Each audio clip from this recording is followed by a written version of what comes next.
Olá, eu sou Gustavo Carriconde, do Resumo Cast. Nós estamos no ar desde 2016, com livros para empreendedores todas as semanas e agora também no YouTube. E o nosso convidado de hoje é o livro Nem Home, Nem Office, do autor Thiago Alves. E agora a gente vai fazer um unboxing do livro Nem Home, Nem Office. Então, Thiago Alves, Nem Home, Nem Office, com o prefácio de Gustavo Cerbasi, O Futuro do Trabalho é Híbrido, da editora Gente. Aqui na primeira orelha, seja no on ou no offline, no home ou no office, continua valendo a liderança pelo exemplo. Bons gestores conquistam o respeito dos seus times porque dão sentido ao que fazem, não apenas com discursos motivacionais, mas também com uma prática coerente e uma gestão focada em performance. Aqui o livro está repleto de QR Codes com diversos vídeos sobre os assuntos e vamos dar uma olhada no sumário. Então, prefácio, introdução, um MBA chamado Covid, a gente vai falar sobre isso, uma breve história do trabalho, diferentes gerações, diferentes modos de trabalhar, mais acesso, menos posse, nem home nem office, o híbrido veio para ficar. O que você precisa saber para implantar um modelo híbrido, para que servirão os escritórios na ponta do lápis, o futuro mais que perfeito. Então o livro tem algumas imagens, algumas tabelas, QR Codes. A gente vai falar sobre ele hoje. Aqui está o autor, na segunda orelha, e a quarta capa do livro. E esse livro é legal porque ele tem um QR Code aqui na capa. E o QR Code ele direciona para uma realidade aumentada. Olha que legal. Ele abre uma aba no navegador.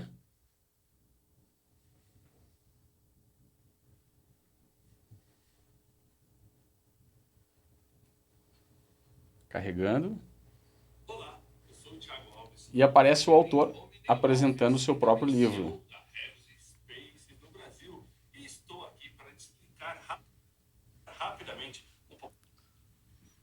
E eu estou aqui com o Thiago Alves, o autor do livro Nem Home, Nem Office. Tudo bom, Thiago? Seja bem-vindo ao Resumo Cast. Muito obrigado, Gustavo. Prazer estar aqui. Eu que acompanho, né? Muito me formei já de livros através aqui do podcast, do trabalho de vocês. Então, hoje aqui celebrando, né, marca pessoal, para poder estar aqui e falar de um tema que é tão atual, né, quanto o trabalho híbrido. Super atual. Então, já vai começando falando sobre a mensagem. Qual é a mensagem central do teu livro, Thiago? Bom, o livro celebra a evolução do trabalho nos últimos anos e o que provavelmente é a tendência do trabalho aí para a próxima década, né? A gente viu uma transformação gigantesca acontecer nos últimos anos de trabalho, seja por causa da Covid, seja por tendências naturais, né? De um trabalho mais flexível, né? Das empresas trazendo essa flexibilidade como uma arma muito poderosa para a retenção de talentos. A Covid veio e acelerou essa tendência, né? E o livro conta muito sobre como as empresas podem implementar um modelo híbrido de trabalho, como colaboradores podem se beneficiar, como essa tabela de jogo de poder entre liderança e colaboradores tem que ser balanceada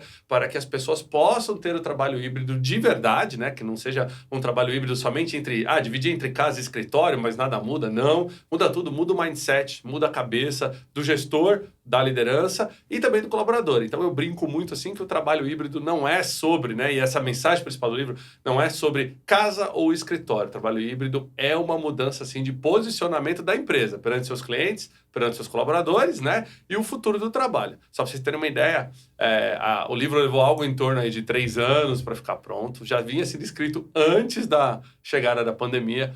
A pandemia, lógico, foi um catalisador, né, para a gente escrever o livro. E foi interessante, porque esse livro a gente reescreveu ele pelo menos umas 7 vezes. Por quê? Porque as coisas mudavam tão rápido. Sim. E várias tendências eram adiantadas, né? Muita coisa que eu estava falando no livro que ia acontecer em 2025, 2030, começou a ser adiantada e acontecer em 2021, 2022. Então, por um lado, foi interessante, né? A Covid acabou catalisando assim, a chegada do livro. O livro estreou em março de 2022 aqui no Brasil. Já conseguimos ficar 2 vezes no ranking de mais vendidos do Brasil. E olha que é um tema bem específico de negócios, né? Para empresas. Sim. E tudo mais. Mas mesmo assim, a gente tem visto que a grande maioria das empresas, principalmente o mercado corporativo, está buscando implementar o trabalho híbrido, né? De alguma forma, seja sozinho, seja com apoio de consultorias, e o livro é a única referência bibliográfica hoje disponível no Brasil sobre como implementar o trabalho híbrido. Então é legal que virou provavelmente o livro de cabeceira aí de gestores, Legal. de líderes, de executivos de muitas empresas no país. Tiago, fala sobre um dos primeiros capítulos e um dos mais interessantes, que é um MBA chamado Covid. O que o Covid mudou nos hábitos ou acelerou nos processos aí para tornar o trabalho mais híbrido? Bom, primeiro que foi a primeira vez na história moderna da humanidade que todo mundo, e o mundo todo, teve uma experiência de trabalho flexível. Lógico que, né, a grande maioria das Vamos empresas... voltar um pouquinho. O que é trabalho flexível? Para o Ótimo. pessoal entender. Saindo das regras normais de trabalho, né, de onde todo mundo tem que ir para o mesmo escritório, bater horário de entrada e saída, né, e aquela gestão presencial do trabalho, geração comando-controle. Eu sei que você está trabalhando, você tem que vir até o seu endereço comercial para ter essa jornada produtiva, e a empresa é responsável pelo seu controle de horas. Ou seja, isso era o trabalho tradicional. É como a nossa lei, inclusive, estava escrita até a última reforma trabalhista de 2017, e depois eu vou falar um pouquinho aqui das mudanças da lei. O trabalho flexível, ele é composto de 5 componentes. Você ter o horário flexível, ou seja, você poder entrar e sair do seu ambiente de trabalho, seja ele na sua casa ou no escritório, em horários flexíveis, ou seja, não necessariamente em horários pré-definidos. Jornada flexível, ou seja, dias da semana, que não segunda a sexta-feira, mas você ter flexibilidade nesses dias da semana.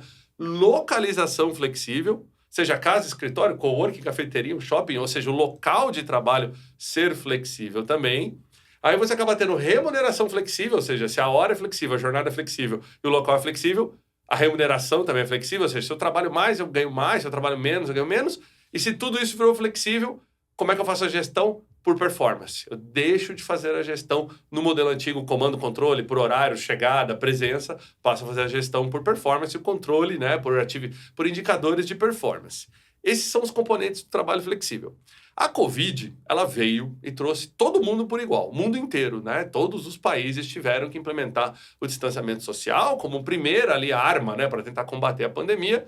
E uma das primeiras saídas era tirar todo mundo do escritório, dos shoppings, dos estabelecimentos comerciais e colocar todo mundo em casa.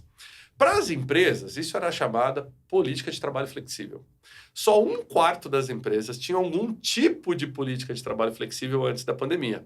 Ou seja, 75% das empresas não tinha nada. Quando chegou aqui no Brasil, em março, ali a Covid, né, que em março de 2020, que as empresas falaram, vamos colocar as pessoas para trabalhar de casa, 75% deles não sabia se a internet do funcionário em casa servia, se ele tinha estrutura para trabalhar em casa, como que ele ia fazer a gestão desses colaboradores em casa, se eles tinham equipamento para trabalhar em casa, né?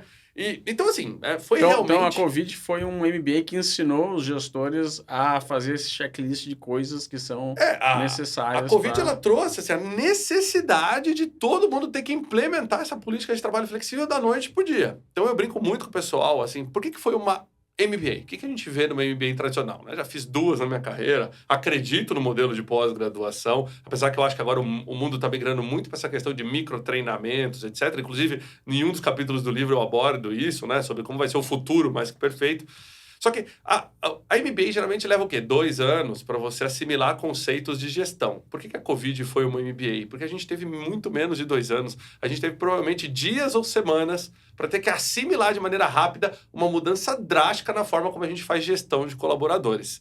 Seja porque eu deixei de controlar o horário, seja porque eu deixei de controlar a jornada e a presença física, seja porque eu fui forçado a implementar ferramentas de gestão digital. Uma pergunta, Gustavão, quantos de nós antes da Covid fizemos algum tipo de curso de gestão de equipe remota? Provavelmente menos de 1% das pessoas que estão acompanhando vão responder que sim, eu tinha feito. Não existia isso, não existia essa demanda. O trabalho remoto, que é diferente de trabalho híbrido, ele já existia aqui no Brasil, existia no mundo, inclusive os americanos que já tinham muito dessa questão de trabalhar de casa e tal. Só que no Brasil, veja bem, a lei regulamentava da seguinte forma, você podia ter o trabalho presencial ou o trabalho remoto. Não existia um híbrido, não existia um meio do caminho. Então, a Covid, ela acelerou uma tendência gigantesca. Primeiro que a gente falava de que 30% das empresas vão ter algum tipo de flexibilidade na sua mão de obra até 2030. Ou seja, 1/3 das empresas até 2030. De repente, veio a Covid e falou, não, peraí, 80% das empresas tem que implementar isso agora. Sim. Né? Então, já teve uma aceleração muito grande de tendência. Segundo, ninguém tinha certeza se a tecnologia ia funcionar. Se você perguntasse para alguém lá em, acho que 15 de março de 2020, quando foi decretada a quarentena, por exemplo, aqui em São Paulo, se todo mundo tinha infraestrutura para trabalhar de casa, se a internet aguentar, a gente colocou em xeque se a infraestrutura das operadoras de telefonia, de internet, funcionaria com todo mundo trabalhando de casa. Você viu o quão era dúbio, né, esse modelo ainda para a gente. Então, as empresas tiveram que acelerar tudo isso. Só que aí teve um papel que ficou muito pressionado durante o pior momento ali da pandemia e continua pressionado até hoje, que é o papel da liderança. A liderança ela foi vista com pressão para reduzir empregos, com pressão para reduzir custo, com pressão para vender. Muitos tiveram o negócio impactado duramente pela pandemia. Aqueles que não tiveram a pressão de crescimento absurda da noite para o dia.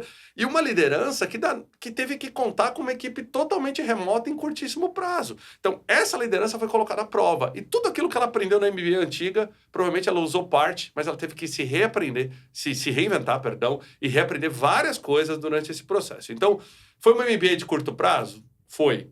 Se você perguntar, acho que para qualquer executivo, eu estou tirando aqui do nosso bate-papo toda a questão sanitária, né? Não vamos entrar aqui na questão de saúde, tudo do que foi importante fazer e como foi.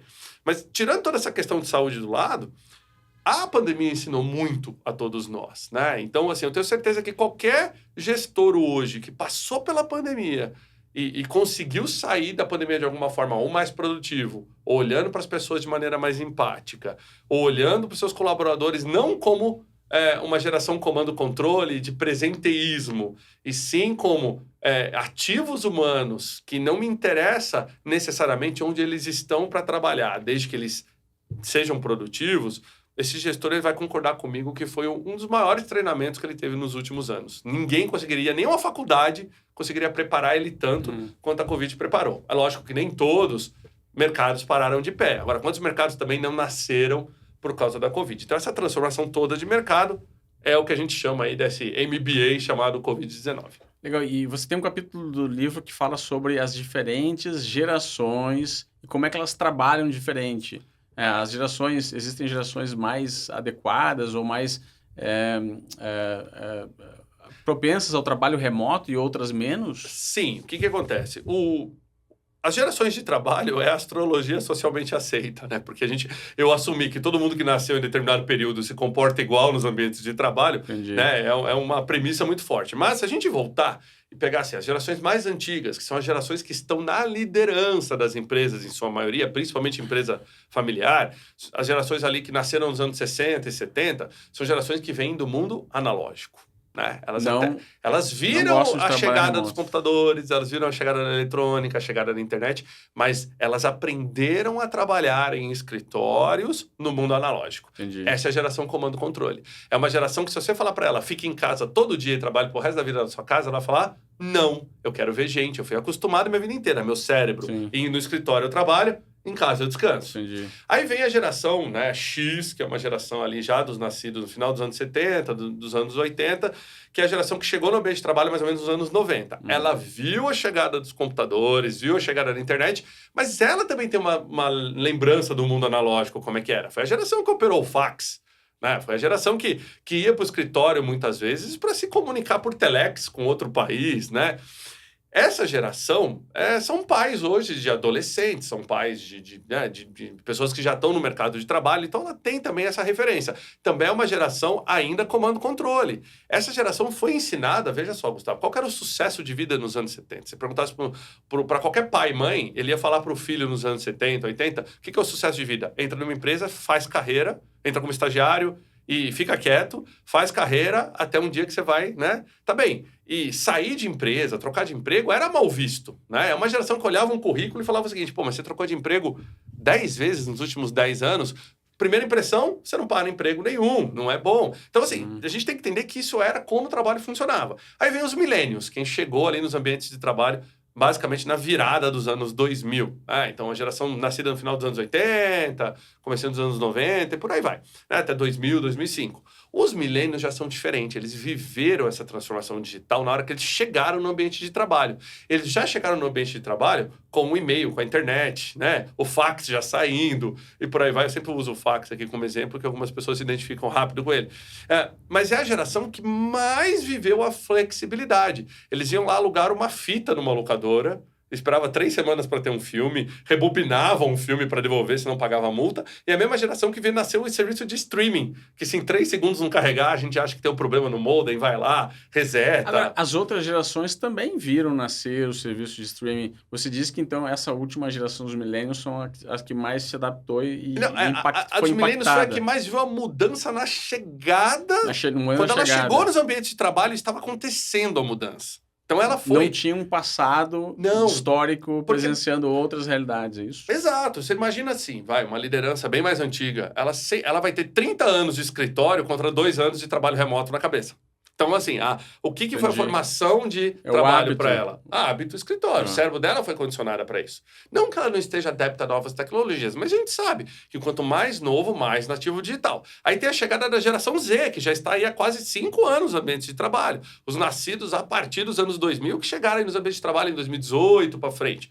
Essa geração Z são nativos e dependentes digitais. Entendi. Eles nasceram no mundo 100% digital, das mídias sociais e tudo mais.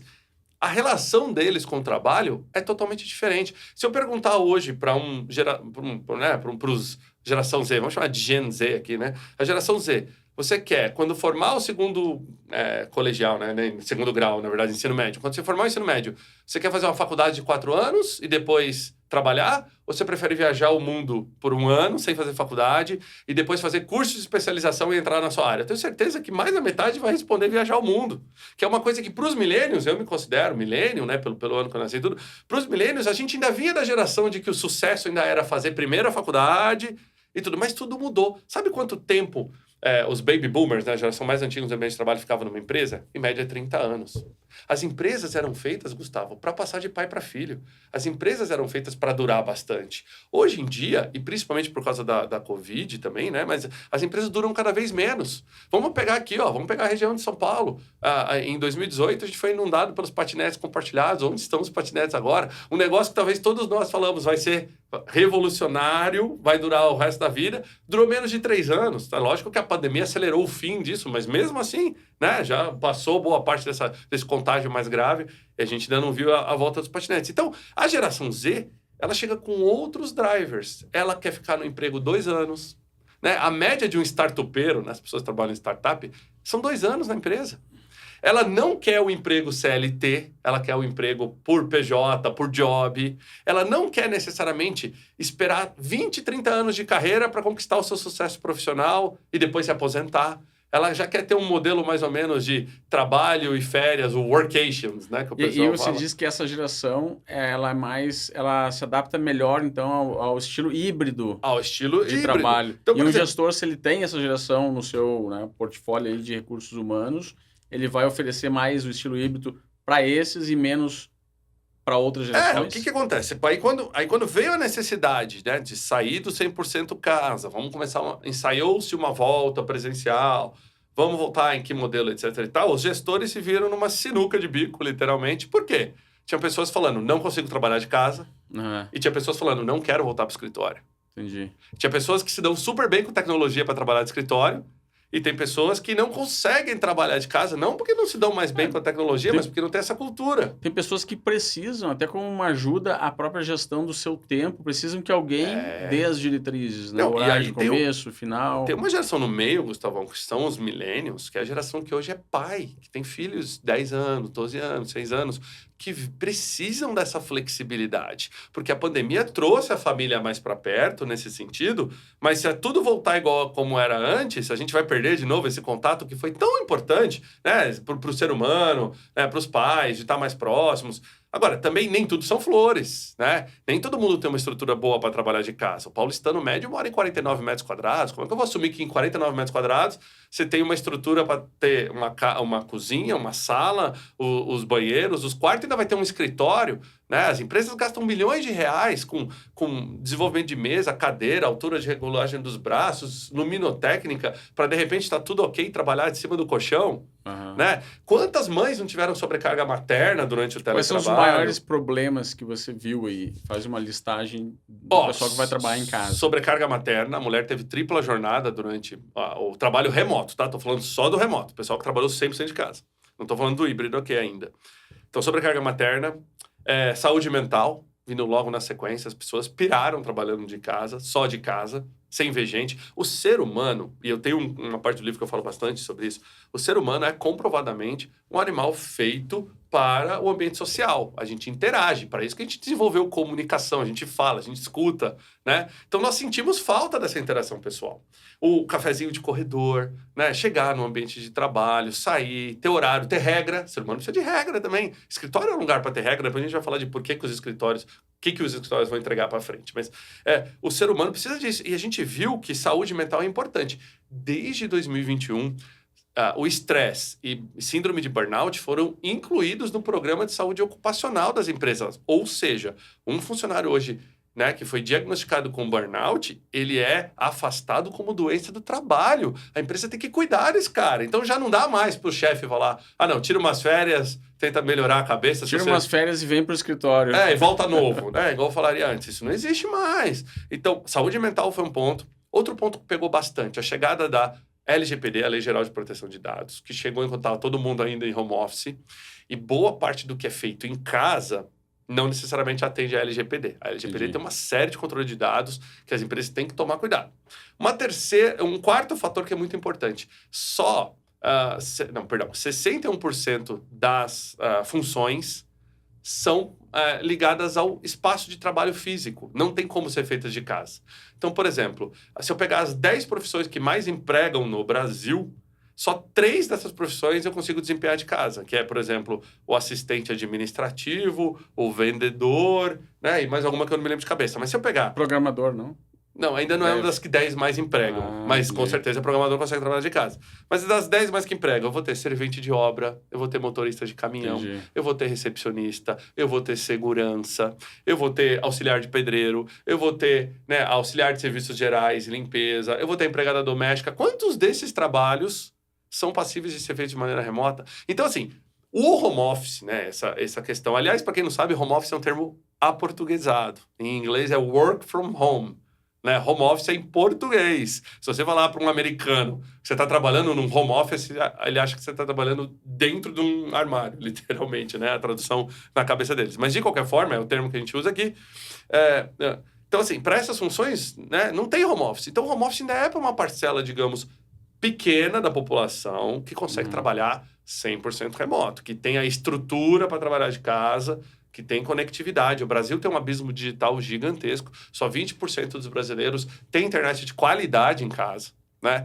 Boa parte dos brasileiros não tem a infraestrutura para dividir em casa a conectividade com os filhos. Ou seja, durante a pandemia a gente viu isso, né? Eu tenho um computador, meus filhos precisam fazer aula online e eu preciso trabalhar. De quem é a prioridade? Ou eu vou sacrificar a educação dos meus filhos, ou eu vou ter que comprar um computador a mais, muitas vezes me endividar, ou eu vou ter que trabalhar. Mas a empresa não deveria entrar como um suporte? A lei não especificava de que o teletrabalho deve ser estabelecido e bancado pelas empresas. Veja só como a nossa lei de teletrabalho, né, que é esse trabalho feito em casa, ela é de 2017. Na verdade, ela era mais antiga, ela foi reformada em 2017. A lei do teletrabalho, inclusive, um dos QR Codes que eu trago no livro é sobre as leis que regem o trabalho, que é importante o pessoal saber, porque não é porque durante a pandemia vale tudo que vale tudo.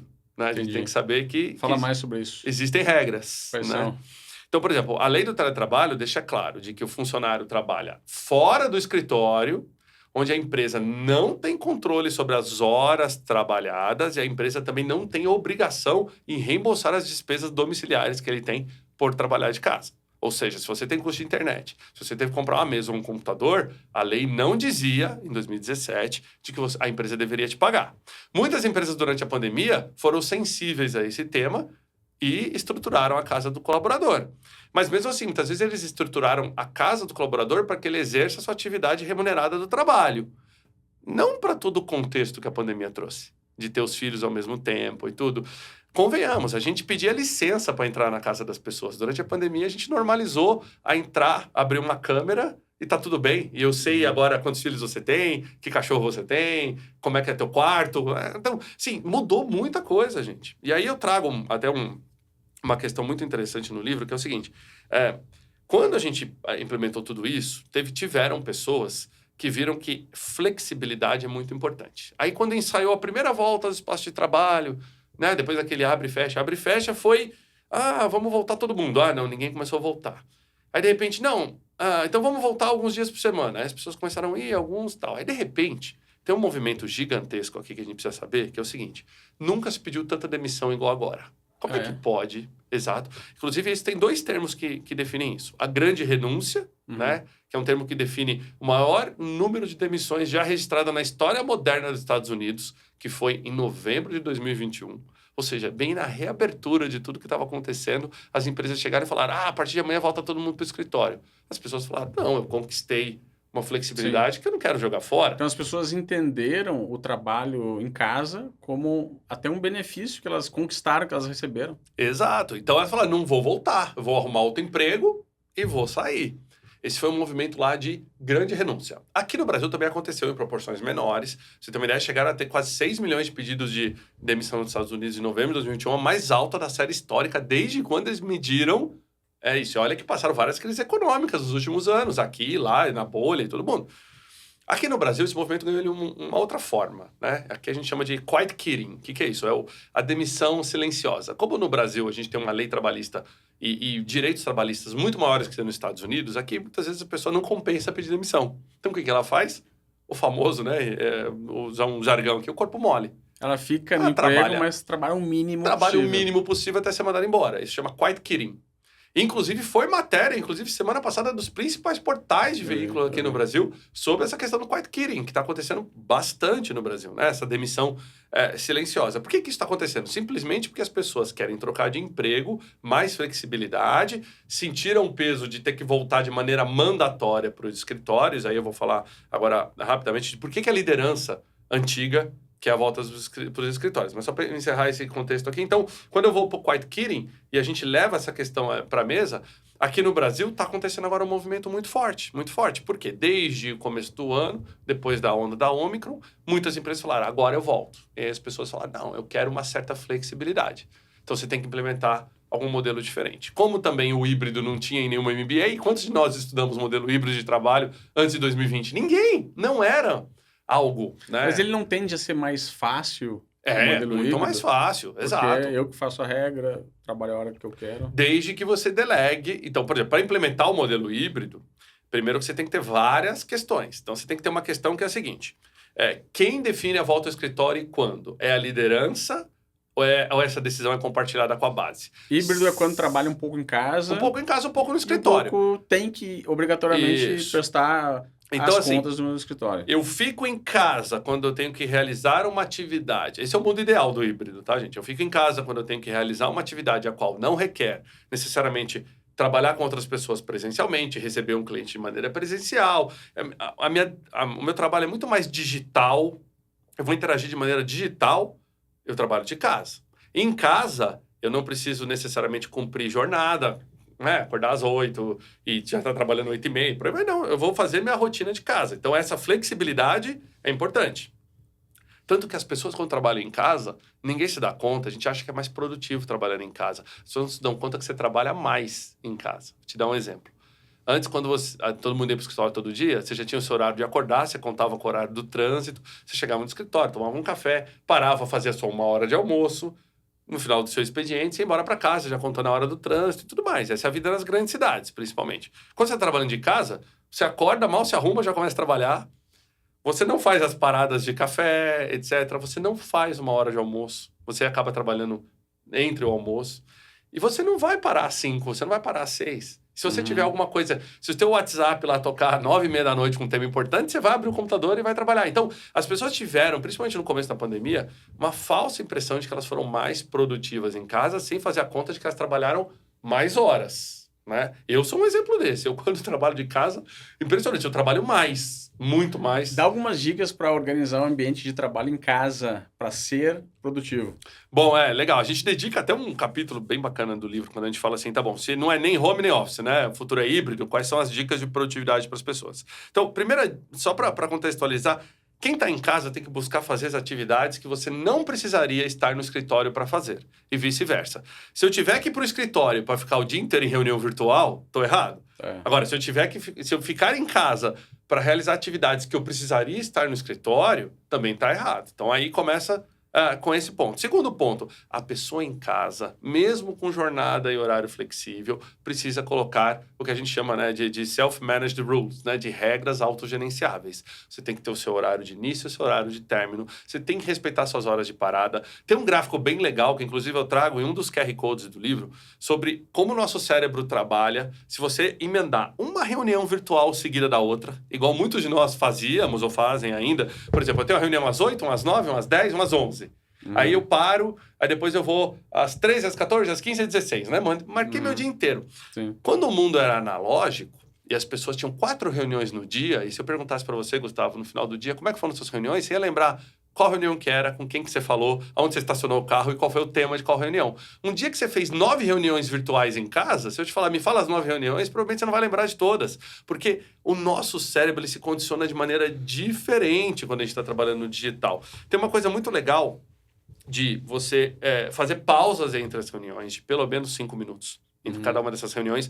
Quando eu estou falando reunião, não é necessariamente encontrar outra pessoa de maneira digital. Pode ser uma atividade digital. A gente esquece de fazer pausa quando a gente está trabalhando em casa. Então, a pessoa tem que fazer essas regras, tem que comer nos horários certos para evitar. A pandemia trouxe um impacto aí de sobrepeso para a população também, né? Que ficou trabalhando de casa e não cuidou de uma alimentação balanceada e por aí vai.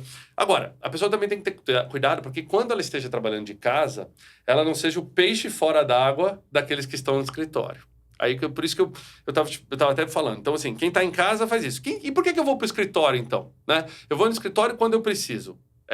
Criatividade coletiva. Encontrar outras pessoas, né? Interagir, igual a gente está interagindo aqui. Fazer reuniões presenciais. Receber clientes de maneira presencial. Quando eu tenho uma empresa que tem uma cultura forte, né? A gente sabe que cultura é muito importante nas empresas. Então, é no presencial que a gente fomenta a cultura. Né? Lateralidade, troca entre pares, porque a criatividade coletiva ela acontece de maneira, né, muito espontânea. Legal. Então as pessoas se conhecem, deu em tal coisa, como é que é?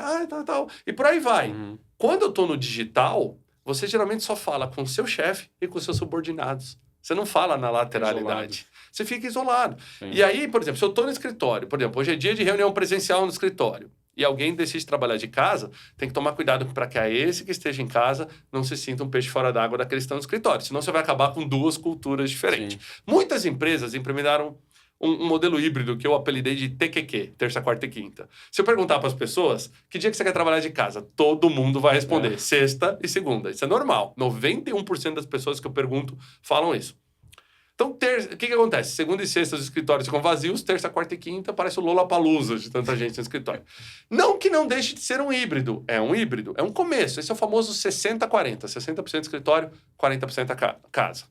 Agora, eu acho que o híbrido mais redondo é o híbrido onde a decisão sobre que dias ir ao escritório, qual deve ser o escritório, porque quem disse que o escritório necessariamente tem que ser aquele ponto no centro comercial, na Faria Lima, que é perto da casa do diretor, onde o dia que eu vou para o escritório eu sou obrigado a rodar 1h30 para chegar lá, só porque meu chefe quer que eu vá para lá. Se uma cafeteria perto de onde a pessoa mora. Exato, pode ser um coworking, pode ser um escritório regional. Eu tenho visto muito isso. O meu mercado é o mercado de coworking. Empresas que chegavam para a gente antes e falavam o seguinte, eu quero 200 posições na Faria Lima, hoje fala o seguinte, eu quero 200 posições espalhadas em 10 lugares em São Paulo. Eu quero que as pessoas tenham opção. Não necessariamente trabalhar de casa, mas trabalhar perto de casa. Um dado interessante que está até no livro, eu ensino o pessoal a fazer essa conta sobre o tempo perdido com mobilidade. Se você economizar meia hora de manhã, meia hora à noite, no trânsito, só meia hora, 1 hora por dia, 5 horas por semana, 20 horas por mês. Isso dão 240 horas trabalhadas no ano. Isto equivale a 1 mês e meio trabalhado. Então, você imagina eu poder devolver para as pessoas 1 mês e meio de qualidade de vida ou 1 mês e meio a mais de produtividade. Se você tem uma empresa rodando com 100 funcionários e você consegue rodar com um mês e meio a menos, é a mesma coisa que você economizar 11% da folha. Ou você ser 11% mais produtivo. Ou vamos fazer um meio a meio aí, você é 5% mais produtivo e devolve 6% de qualidade de vida para as pessoas. Então, diminuir mobilidade é um ganha-ganha hoje. E principalmente nas capitais que a gente mora. O tempo médio de deslocamento numa cidade igual São Paulo são 121 minutos por dia por habitante. 121 minutos, dão 2 horas e 1 minuto.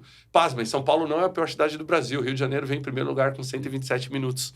E a questão geográfica do Rio é até muito pior, porque as zonas de trabalho entre Centro e Botafogo estão muito concentradas e todo mundo mora para as outras áreas do Rio de Janeiro. São Paulo, a gente ainda tem alguns eixos comerciais diferentes, igual você tem a região aqui da Paulista, igual você tem lá na Zona Sul, igual você tem alguma coisa na Zona Norte, alguma coisa na Zona Leste. Mas mesmo assim, durante a pandemia, a gente viu nascendo a toque de caixa escritórios em áreas que a gente nunca imaginou. Desde São Mateus, a Lapa, a Osasco, e as pessoas, para quê? Porque elas trabalhem mais perto de casa. Então, quando eu falo do híbrido, alguns dias em casa, alguns dias no escritório. O escritório ele tem que ser um lugar que agregue valor, ele tem que ter regras. É importante, Gustavo, que tenha regras. Por quê? Se não for para ter regra, onde que eu fico? Em casa. Então, escritório é um lugar que tem horário para entrar e sair. Escritório é um lugar que tem que ter uma rotina. Ele tem as regras de convivência. Agora, algumas coisas boas da casa vão vir para o escritório. Então, por exemplo, a gente viu que é legal e dá para trabalhar tendo pet em casa, né? Tendo os nossos companheirinhos, os animaizinhos. Pô, então meu escritório não é pet friendly, então o dia que eu quero levar meu animalzinho lá, ele não vai ser bem-vindo? Pô, vou ficar de casa.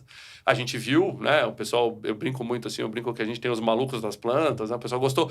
Biofilia, escritório vai ser inundado com plantas hoje em dia. A gente vê essa questão, por exemplo, das crianças mesmo. Quantos de nós já não trabalhamos em empresas onde uma vez por ano só você podia levar seus filhos para o trabalho, né? Bancos eram muito assim e tal. Agora tem uma nova realidade, onde talvez eu precise que tenha escritórios que tenham áreas de apoio para os pais que precisam levar as crianças. Então, os escritórios também estão passando por muitas adaptações para ter esse híbrido. Legal.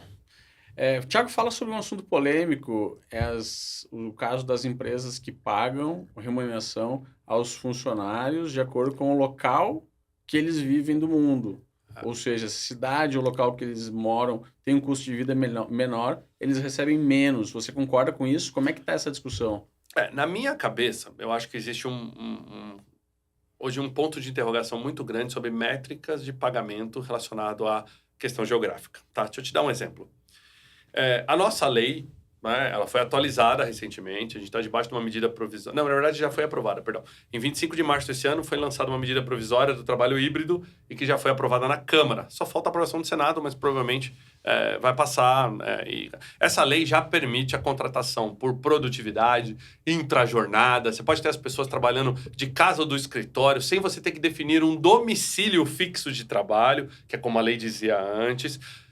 Permite também que o teletrabalho possa atingir todo mundo, inclusive estagiários e trainees. Eu não sei se o pessoal sabe, mas qualquer estagiário que trabalhou de casa durante a pandemia é um risco trabalhista, porque a lei não permitia.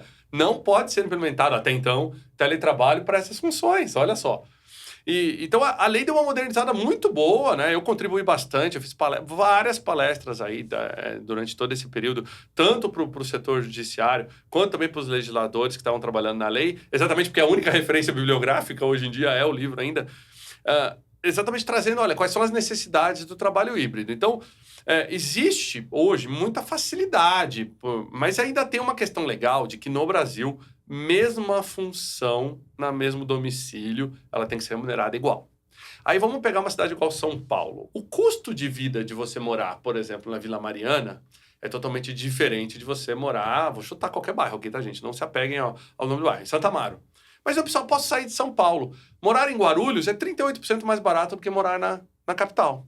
Custo de vida de morar em Guarulhos. Não estou levando em consideração o tempo de deslocamento até aqui, mas o custo de vida. Se eu tenho 2 funcionários, um que está trabalhando de maneira remota em Guarulhos e um que está presencialmente no escritório todo dia aqui na Paulista, será que ambos ganham o mesmo salário? Qual está tendo maior vantagem geográfica, né, com relação ao custo de vida? Agora, eu não acho que deva ser a localização que define o salário. A gente vai viver agora, Gustavo, nos próximos 10 anos, a era da medição de produtividade humana. A gente vai aprender, porque a gente não sabe fazer ainda direito, o livro ajuda, a medir produtividade das pessoas. Como é que mede? Por horas trabalhadas?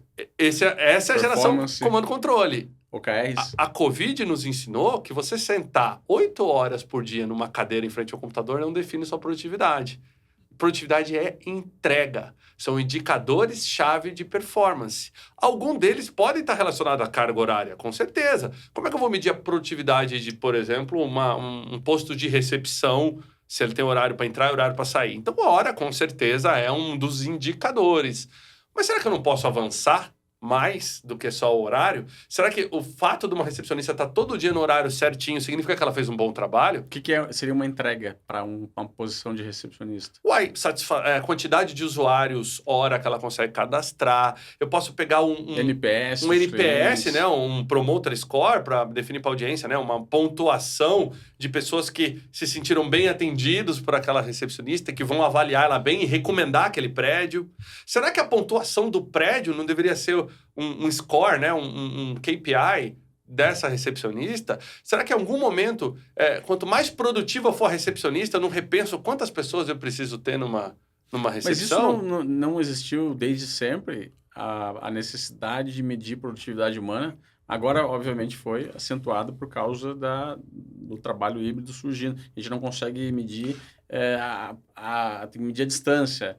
Então, quais são algumas ferramentas aí, por exemplo, que a gente pode usar? Desde Taylor. Quando Taylor, lá na época da ainda Revolução Industrial, definiu que tempos e movimentos era a medição de produtividade humana. Então, na época lá, estavam fazendo carro no começo, ele falava, olha, você leva 10 segundos para pôr a mão aqui, 10 segundos para pôr a mão aqui, então em 1 minuto você tem que fazer essa peça aqui, então você vai fazer 200 peças por dia, porque eu medi seus tempos e movimentos, e acabou. E ele assumiu que todo mundo performava da mesma forma. Esses eram os estudos de tempos e movimentos de Taylor. Tailor-made. Até hoje a gente usa essa expressão, inclusive. Quando eu quero falar que algo foi feito específico para você, isso aqui foi tailor-made, né, para você. Mas a verdade, Gustavo, é que assim, produtividade é diferente de entrega. A verdade é que KPIs são indicadores chaves de performance, não quer dizer fator necessariamente de decisão. Ainda tem um principal componente no meio disso tudo, que se chama ser humano. E a pandemia nos ensinou que a gente precisa praticar mais essas 3 letrinhas, o ser humano. Empatia, me dá um KPI de empatia. Me dá um KPI de felicidade. O que é felicidade? Dinheiro? Tempo livre? Poder ter tempo para fazer suas coisas? Ter mais bens, passar mais tempo com a sua família. Esses são regras... essa régua do bom senso não existe quando eu entro no ser humano. Como é que eu posso ter 2 pessoas que fazem o mesmo trabalho, uma estressada e uma feliz?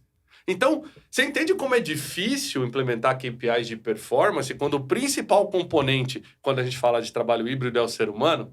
É diferente quando é uma entrega. Por que as empresas hoje que trabalham com tecnologia estão tendo que oferecer o trabalho híbrido antes de oferecer o salário? Então, um candidato chega e pergunta, antes de ele querer saber o quanto paga, ele quer saber o modelo de trabalho. Por quê? Porque essa mão de obra, esses colaboradores já entenderam que, para eles que estão o dia inteiro na frente do computador programando, a flexibilidade é a arma mais poderosa. Ele quer ter mais tempo para curtir a vida dele, para poder viajar, para descer para a praia com os amigos numa quarta-feira, assistir um cinema quinta-feira à tarde. Agora, se ele quiser sentar domingo, 6 da tarde e programar igual um doido, ele vai programar.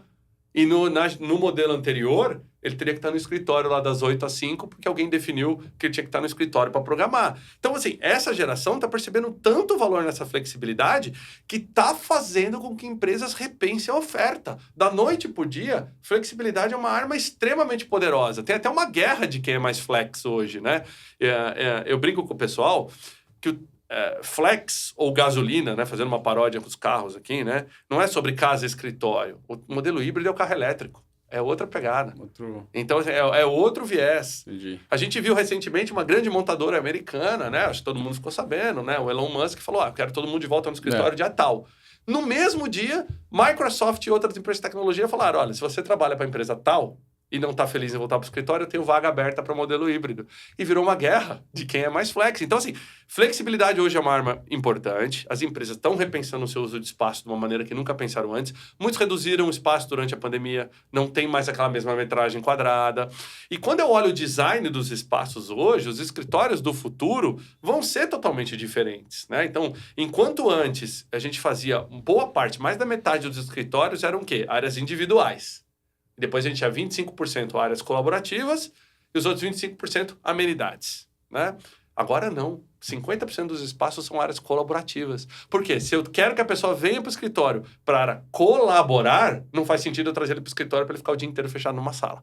Então, está sendo repensado o design, está sendo repensada a forma como os escritórios vão ser montados. Ele tem que estar digitalmente conectado. Afinal de contas, eu ainda vou ter funcionários que vão estar no híbrido e eles precisam colaborar. E a gente tem um movimento gigantesco, que eu falo até quando eu falo do futuro mais que perfeito no livro, que é a chegada do metaverso corporativo. Todo mundo está falando de metaverso ultimamente. Aonde você acha que vai ser a primeira experiência de interação 100% digital das empresas? Metaverso corporativo. O que é o metaverso? O metaverso é essa experiência digital, né, de você estar inserido, imersivo, em um ambiente em 3 dimensões. Aí pensa, por exemplo, uma empresa que vai fazer uma reunião virtual. Hoje, como é que a reunião acontece? Todo mundo abre a câmera, faz a reunião virtual. Como é que ela vai acontecer no metaverso? Todo mundo no seu óculos, interagindo em 3 dimensões. Só que eu posso ter no futuro pessoas que estão no escritório, no óculos, pessoas que estão em casa, no óculos. Então, olha como o metaverso, ele conversa com o modelo híbrido, ele vai estar preparado para os dois. Legal. O metaverso é uma grande oportunidade de diminuir a necessidade de espaço físico, de treinamento, porque eu consigo treinar mais pessoas no digital sendo imersivo, né? Interagindo. Por que o metaverso é importante? Só para vocês entenderem. É diferente a experiência de reunião virtual de metaverso. Não confundam as coisas. Eu abrir câmera e estar numa reunião não quer dizer que você tem minha atenção, não quer dizer que você tem minha interação. Ao contrário, né? Tem um número muito interessante. A câmera é só mais uma aba aberta. 70% das pessoas abrem a câmera e fecham nos primeiros 2 minutos de conversa. Então, só 30% fica com a câmera aberta. No metaverso isso é possível, que a pessoa está imersa com ela óculos... está representada pelo seu avatar digital. Sim. E ela, assim, por mais que ela vai ter privacidade, lógico, mas é diferente. Eu não preciso expor a minha casa, a minha família, o meu ambiente para estar no metaverso. É diferente da minha câmera aberta. E as reuniões, o tempo que se passa com o óculos, ele proporciona maior retorno sobre o investimento daquele tempo, porque as pessoas estão mais presentes e vão gerar mais resultados de qualidades daquelas reuniões ali que elas estão fazendo. E aí, quando volta no tema das gerações, olha só, quem mais vai ser adepto dessas interações virtuais? A geração que está chegando em peso no ambiente de trabalho agora, a geração Z. Os millennials que viram e que precisam dessa flexibilidade do híbrido, mas que gostam de tecnologia e ainda vão interagir com as outras gerações durante um tempo. Pela primeira vez na história moderna da humanidade, a gente vai ter 5 gerações de trabalho nos ambientes, 5 gerações diferentes nos mesmos ambientes de trabalho nos próximos anos. Por quê? Tem a galera da Alfa vindo aí. A Alfa é molecada de 10 anos hoje. Aí você fala, pô, Thiago, mas é trabalho infantil. Ué, quantas crianças hoje de 12, 13 anos já não são youtuber, representam grandes marcas? Daqui a pouco, essa molecada tá chegando nos ambientes de trabalho. Eu vou ter a Alpha, a Z, a Millennium e a X e a Baby Boomer não vai embora. Por quê? Até por uma questão de diversidade. A gente quer manter as empresas com um pedaço dessas gerações ainda para ter representatividade. É importante ter a senioridade dessa geração. Então, vai ter um movimento tão novo aqui, junto com o metaverso, junto do trabalho híbrido, que é que eu brinco. Quando a gente escreveu o livro, a gente pensou, mas trabalho híbrido, será que é uma demanda de 2022? Será que o livro é um livro best-seller em 2022 ou ele é perene? Não, ao contrário, ele é perene. Por quê? Porque as tendências de trabalho híbrido são para a próxima década. Seja ela no ambiente virtual, seja ela no ambiente físico, seja ela nessa incansável busca por performance e produtividade que as empresas têm hoje. Ainda mais agora, num cenário de crise econômica mundial, onde muitas empresas estão olhando para os custos como nunca olharam antes, e o espaço de escritório, né, ele é um custo pesado para as empresas. Então, ter um modelo híbrido ajuda também a reduzir custo, além de fomentar cultura e ajudar a reter talentos. Thiago, para quem que você escreveu esse livro? Nossa! Bom, não tem como eu não dizer, né? Assim, eu fico muito feliz de poder estar trazendo essa obra. Não é uma obra só minha, tem contribuição de muita gente nesse livro, tá? De várias pessoas do mercado. Eu faço até questão de citar todos aí. Tive muita ajuda a reconhecer da Patrícia Cunha, que trabalha comigo lá, e que a gente passou muitos sábados, né? Ao invés de estar com a família ali, divertindo, trabalhando nesse projeto. Eu espero que o livro seja um legado para os meus filhos, né? Inclusive, quando eu tenho Escreveu o livro... Teus filhos. Eu tenho eu tenho um filho de 10 e 7 que eu escrevi os livros para eles. Quando eu dei os livros para eles, eu fiz uma dedicatória para eles lerem quando eles chegarem nos ambientes de trabalho, né? Porque eles não vão saber entender agora, com 7, com 10 anos. Então, eu até brigo com eles. A dedicatória está guardada para que o dia que eles chegarem nos ambientes de trabalho, eu quero que eles leiam o livro e me contem se tudo que eu coloquei aqui de futuro mais que perfeito se concretizou daqui 10 anos, né? Daqui 15 anos, seja lá quando eles chegarem nos ambientes de trabalho, né? Mas é para toda uma família grande. A família da Regus Space, não tem como não deixar, afinal de contas é meu dia a dia ali, né? Mas eu acho que o livro foi escrito para todos os colaboradores e gestores que estão hoje na iniciativa pública e privada que querem se beneficiar do espaço híbrido de trabalho. Te dar um exemplo rápido. Eu recentemente fui convidado para ir para o Tribunal de Justiça de Minas Gerais para inaugurar o primeiro espaço híbrido da justiça do país, né? Cortei lá a faixinha como convidado de honra. O espaço foi inaugurado com inspiração no livro. Por quê? Porque o TJ, né, o Tribunal de Justiça de Minas, viu que eles estavam ainda na geração comando-controle. E uma das lives que eu fiz com o Judiciário Exponencial sobre o livro, eles falaram, pô, a gente precisa implementar isso. Foi feito todo um projeto dentro do TJ e eles trouxeram. E olha só, estou falando de uma instituição extremamente, né, antiga em termos de comando-controle. Então, trazer o modelo híbrido de trabalho para algo como o Tribunal de Justiça realmente mostra que escrever o livro no timing certo para as pessoas certas. A ideia aqui é tocar realmente assim, o mindset de gestão e colaboradores. Muitas empresas têm comprado o livro 200, 300, 1000 unidades de uma vez, presenteado os colaboradores para que eles cheguem em harmonia no trabalho híbrido. Como eu disse antes, trabalho híbrido é uma mudança de cabeça, não é sobre casa e escritório. Legal. E o que mudou na tua vida, ou alguma convicção que mudou na tua vida depois que você passou pelo processo de escrever o livro? Rapaz, mudou tudo. O que foi a coisa mais top que mudou? Olha, eu acho que o livro é tão importante para o nosso currículo quanto o meu MBA. Eu acho que escrever um livro... processo de escrever. Você não anda para trás, né? Não tem. E o livro é um constante aprendizado. É como eu disse aqui no começo do podcast, né? A gente reescreveu esse livro 7 vezes. Né? Legal. Então, assim, não foi um trabalho fácil, muita revisão, muita coisa dinâmica, mudando. Enquanto a gente estava reescrevendo o livro, lei sendo aprovada, desaprova, vai, KMP. Então, assim, muita coisa que a gente trabalhou. Para mim foi legal, porque se você me perguntasse 4 anos atrás, Thiago, você vai escrever um livro? Eu falava, cara, não tenho tempo. Não sou um cara sei escrevo bem, mas não é necessariamente o que eu gosto de fazer, etc. Pô, sou um executivo, gosto de estar cara no mercado, network, é isso que eu faço todos os dias para viver, etc. E, de repente, né, hoje eu olho para o livro como sendo uma reinvenção muito grande do meu papel como gestor também. Estou podendo deixar um legado para esse mercado, entendeu? Tenho certeza que muitas empresas que implementaram o modelo híbrido tem um pedacinho do Thiago lá. Legal, parabéns. E fala uma frase do livro que você colocaria em uma camiseta. Ou uma ideia, uma frase ou uma ideia. Olha, tem uma frase que até está num trecho do livro, até citei ela mais cedo aqui: sentar numa cadeira 8 horas por dia não define minha produtividade, né? Então, inclusive, eu tenho ela em uma camiseta, né?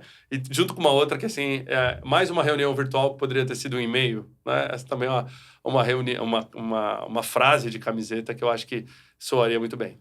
Muito bem. Thiago, fica à vontade, deixa os teus contatos aí, explica como as pessoas podem fazer para conhecer mais o teu trabalho, como comprar o livro.